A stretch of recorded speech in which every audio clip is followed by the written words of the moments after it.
Ben's biggest credit is this guy's loaded with potential. That's the most important thing. His second biggest credit is he opened for John Caparillo. That's huge. Give him a round of applause for getting that. And his third credit is his first road gig was opening for me. That's a big deal. You got an applause for everybody, Ben.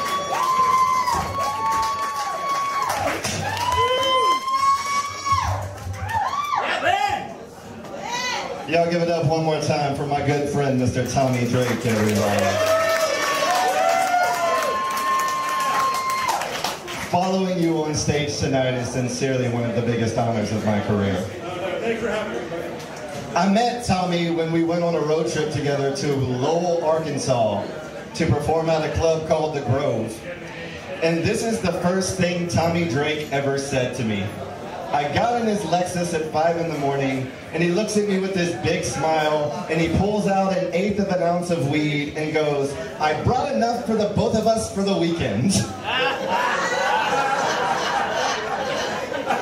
I pulled a ½ ounce out of my bag and said, we're gonna have to stop. And I smoked out his Lexus for an entire 12-hour drive. It is wonderful to see all of you people packed all nice and tight in here like you do not give 2 fucks about COVID. I have seen more social distancing at a Travis Scott concert, y'all. Just give a nice little temperature for how offended this room's gonna get tonight. Tommy Drake kind of spoiled the surprise, but in 3 years I have kind of gotten this reputation in Houston as being like a dark comic or a shock comic or shit like that. And it's gotten to the point to where people are like, is there anything you don't joke about on stage? I try not to do political jokes, y'all. I don't give 2 shits who you voted for. I don't think that matters one bit. I do think it's very important why you voted for that person, though. Like, for example, back in 2008, I voted for Barack Obama because I like having sex with black women and I didn't want to make that harder on myself. Then in 2012, when he ran for re-election, I realized I could just lie.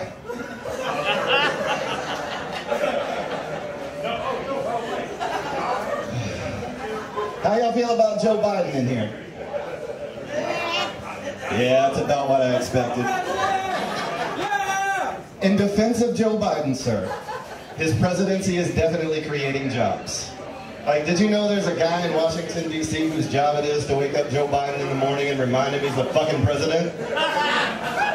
Yeah, that guy's name is Kamala Harris. Now, I don't like the political shit, y'all. I don't want to polarize this room any, but what I will say is I feel like the political media on both sides is just bullshit. Like, I saw... Yeah! Thank you. Like the wooing. Let's keep that going.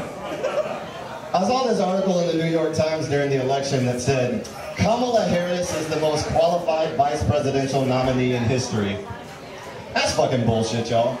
Need I remind you, back in 2004, when a man named Dick Cheney ran for the vice presidency, this was his resume. He shot a man in the face and had that man apologize to him. Yeah. Fuck for a vice president. That's the most impressive shit I've ever heard of in my goddamn life.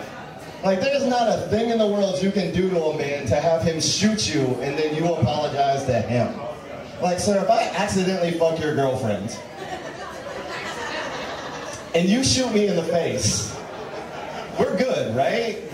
You're not expecting a floral arrangement and shit after that, are you? She almost looks worth it.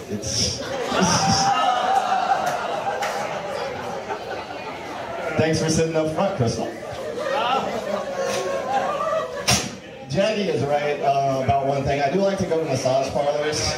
I like to go to those sketchy massage parlors. Like those Deshaun Watson type of massage parlors. What I like to do is go in and pay the woman for the full hour massage and then not let her give me a hand job. Y'all know how pissed off a sex worker gets when she realizes she's actually gonna have to give an hour-long massage to somebody? Yeah. Like 10 minutes in, her hands start cramping up, like, I don't know what I'm doing, just let me jerk you off. No, ma'am. I'm gonna share with y'all a little secret. Ladies, there's not a single guy in this room that has ever wanted a hand job, ever.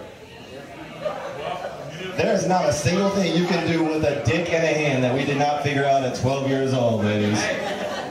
And we can't even tell you, half of you are fucking terrible at it. Y'all look like a 15-year-old trying to learn a stick-shift transmission, just, is that good for you? Fucking no. Like, I've turned every hand job I've ever been offered down, bro. Like, I'm a grown man, suck the dick or don't, but we're not gonna pretend like I want that shit. My girlfriend came home, like, drunk one night, like, really drunk for a Tuesday night. And she was like, I'm gonna give you a hand job. I didn't want a hand job, but she was tiny and drunk and Puerto Rican, and nobody's ever won an argument with that. So I was laying on the bed to get my hand job, and she poured about half a bottle of lube on me, and then started to try to get me a hand job. And I say started to try because she got 2 strokes in, and then on the second upstroke, she punched herself in the face and broke her nose. Swear to God, after I stopped laughing and coming, I had to take her to the hospital. And it was a whole fucking thing. Just don't be that girl, ladies. Just suck dick. It'll be over soon.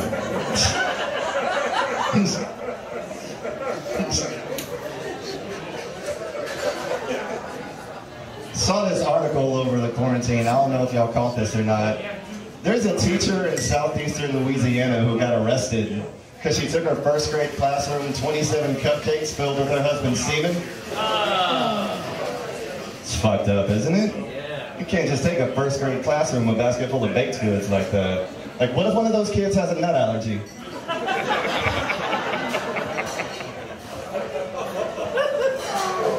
She didn't think I was gonna land that one right there. That's my favorite joke, y'all. You can actually mess that joke up if you give the crowd too much information, though. Like, if I told y'all they caught the woman because one of the kids recognized the taste. See, that would be too far. It ruins the whole joke. So I can't do that part, man. They sentenced that woman to 41 years in jail, y'all.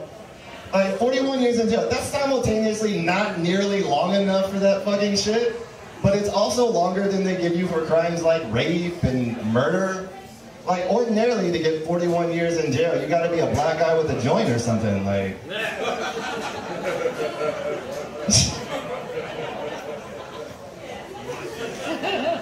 I wanted to see how you take that joke. I knew it wasn't gonna go well, Tommy.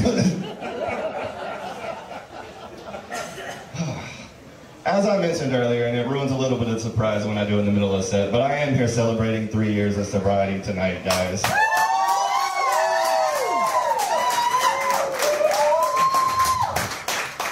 I wanted to take this moment to show you that our 3-year sober show is being sponsored by Maker's Mark Whiskey.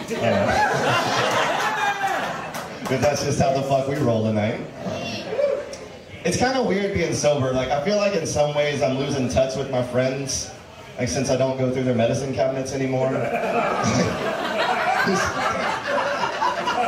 How's that foot thing, Jackie? That ever managed to clear it? Backing you off with my feet. Still don't want a foot job or a hand job. Just fucking suck dick, Jackie. Were you not listening 5 minutes ago? It was a whole lesson just for you in my set. Fucking terrible, man. Like, people got a lot of questions when you're willing to pick up a microphone and admit you used to be a drug addict. Like, what drugs did you do? I think I did fucking all of them, y'all. Everything except roofies. I can never remember if I took... That's fun to say, but it's not actually true. I used to have this trick in bars to get free drinks out of people. Like, I'd walk up to a really, really beautiful woman, and I'd be like, hey, I think that guy over there put something in your drink. Then I'd take it and drink it, because, you know. Yeah, one time I was right. I'm sitting there passing out at the bar like, holy shit, I am preventing a rape tonight. I'm a fucking hero. Then I'm waking up 12 hours later in some weird dude's apartment like, holy shit, I just moved the target. This is not so heroic. I'm very sore. That's a bad addict, y'all. Like, I used to try to get high off shit that's not really supposed to get you high. Has anybody in here ever taken a 30-day supply of birth control just to see? Save y'all the trouble, I did not get high. Didn't get pregnant. Mostly didn't get high, so, you know, had to move on to plan B. Was a very emotional period in my life. People want to know, like, what's the most dangerous drug you did? Like, what got you in the most trouble? And for me, by far and away, that was marijuana. Because, like, weed makes me think every single joke that I write is clever and funny and appropriate to come on stage and say in front of people. And I just end up writing these really, really dumb jokes. Like, ladies, if the guy you're having sex with has a small dick, he's just not that into you.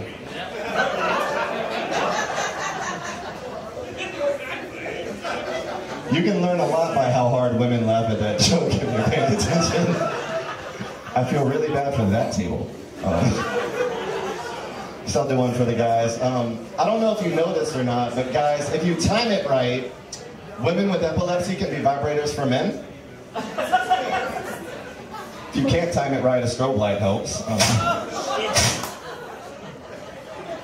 God don't like that joke. Sorry, you can laugh at that joke, man. Like, you're not going to hell for laughing at a joke. Like, I might go to hell for telling that joke, which is fine. I miss my grandmother. You know if you want to, but I know for a fact she's down there, y'all.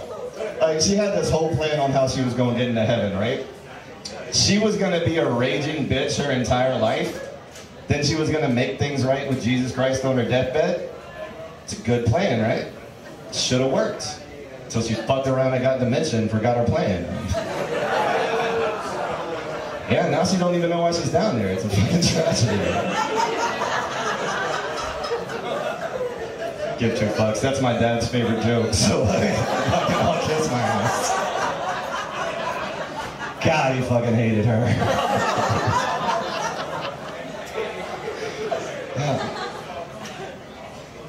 Tell you, the question I get asked most after shows about my drug habit, and the question that irritates me the most, if I can be honest, is when people come up to me after and they're like, hey, what's the worst thing you ever did to get drugs? Nah, that's a bullshit question, y'all. Just come to me man to man and ask me what you're actually trying to ask me, please. Hey, Ben, did you ever have to suck dick for crack? Sorry to disappoint, especially that guy right there, but I never had to suck dick for crack. I did once eat an 84-year-old woman's pussy out for some Percocet, though. If you're interested in that story, sir. He's looking at me like, what was that like? It's like I wish I sucked dick for crack, man. You can say whatever you want to say about sucking dick, but if you apply yourself, you can be done in like 3 to 5 minutes. Has anybody in here ever tried to make an 85-year-old woman with Alzheimer's come? You get so close, and then she just forgets. Go home smelling like Ben Gay and regrets. Tell you something, man, there's not enough of those little Werther's hard candies in the world to get that taste out of your mouth. It's fucking old, man. She squirted and moss came out. Fucking horrible. Let me get off that subject. I can tell y'all are a little uncomfortable. Little word of advice from me to you, bro. Like, leave the old pussy alone. Do you know if you come on a life alert necklace, the cops come too? So that's what it's like to go a long way for a pun with no payoff. You made it look so fun, Tommy. Wasn't.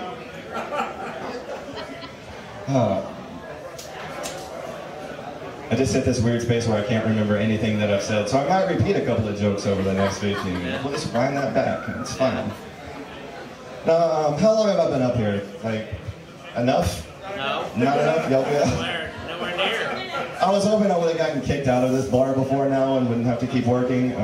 I've been kicked out of a lot of places in my life, obviously because of how I talk. There's only one place in the world that's ever banned me for life, though. I have a lifetime ban from the Ocean Cabaret in Galveston, Texas for tipping. That was a very telling 3 woos from this room. I'm going to talk to you after the show. Ocean's Cabaret is not a place you woo for, ma'am. That's a dirty girl right there. I got thrown out of this strip club. Let me tell you what happened, y'all. I was 19 years old at the time, and my best friend in the world was turning 18 years old, and he wanted me to take him to a strip club. Now, I've been to strip clubs before, so I was trying to educate the man a little bit. Like, I was trying to get him to wait for a weekend to go, but he wanted to go on his birthday. Like, I was trying to get him to wait till it was dark outside to go. He wanted to go when they opened. I said all that to say that's how I found myself in Ocean's Cabaret at 4 p.m. on a Wednesday afternoon in July. I don't know if you know anything about how they stock strip clubs, but that is not the 18 strippers, guys. There's only 2 girls in the entire club. There's a tiny little white girl in a fake cage just whipping herself in the corner doing goth shit. And then there's a 450-pound, if she's an ounce, stripper with like a C-section scar and like a giant orange bikini. It was fucking horrible. And like as soon as we sit down, sure as shit, Jabba the Slut waddles right over to us and she's like, "Do you boys want to dance?" I have back problems already. I can't take a dance from a 450-pound stripper. But I also know you're not supposed to call them fat because it's mean. So I was like, nah, we're just gonna wait for somebody more athletic. I admit this is the point of the story in which I fucked up. We get it. You can't say that either. As soon as I said athletic, she was like, "I'll fucking show your cracker ass athletic." Which is a little racist, but whatever. She hops up on the stage. She climbs all the way up the pole, climbs all the way to the top, hooks her legs on those little lighting rafters that they hang the stage lights from and starts swinging like it's a trapeze. And like just about the time I'm starting to feel bad for making fun of the fat girl, she falls off. She falls the fuck off. 2 stories down, hits the stage, bounces off the stage, falls another 6 feet to the floor, and rolls to an unconscious and bleeding heap 3 feet in front of me. I did the only thing I felt like it was reasonable to do in this particular moment. I pulled a single dollar bill out of my wallet, and I was laying it on her unconscious body on the floor when security came around the corner. And I don't know how much white privilege it looks like I have, but there's not enough to get you out of blood-stained unconscious stripper and you holding money laughing like an idiot. So if you go to Ocean's Cabaret, there's a Polaroid on the back wall of me holding a blood-stained dollar bill like this, laughing my fucking ass off when I was 19 years old. I miss that place. Good times. I feel like it's really important as a man to keep your promises to other people. Yes, it is. And about 6 years ago, I promised one of my ex-girlfriends that I'd tell every single person I met for the rest of my life how big of a whore she was. And this microphone really speeds up that process, guys. So you would bear with me. Like, it's not really so much that I got cheated on, if I can be honest, y'all. It's like how I found out I got cheated on that fucked me up. I caught this girl cheating on me because I read a text message from her to another guy, and here's what it said word for word, y'all. "If you bring me a sweet tea from McDonald's after Ben goes to work, I'll suck your dick."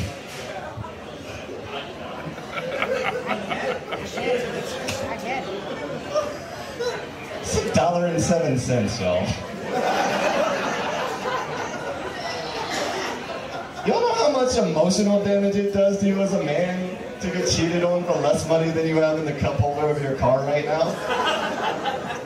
Like, fucking just for a sweet tea, too. Like, how trash does this woman feel like her blowjobs are that she ain't even has to do for fries? What the fuck she gonna do when the McRib comes back? It's fucking bad, y'all. I kept going through her phone. She was cheating on me with a lot of other guys, y'all. It's a big fucking number. She was cheating on me with 22 other guys. Right? Fucking Blackjack's only 21. Like, who gets all the way to Blackjack and is like, hit me with one more dick, I feel lucky tonight. Like, don't even know how the fuck you get to 22 guys. You just stand on a street corner and yell out, "All dicks matter," and see like what comes up to you. See, that feels close. But I still don't feel like everybody in this room is on board with the metaphor of how big of a whore this girl was. Let me try it one more way before I get out of here and let y'all go for the evening. The point I've been trying to make with this little story is that my ex is the type of girl that if you drove her slowly by an abortion clinic, her phone would automatically connect to the Wi-Fi. Yeah, it's about the energy I want to leave this party on tonight. Fuck you, Rebecca. I keep my promises, bitch. Y'all, my name is Ben Daniel. Thank you so much, each and every one of you, for coming on tonight.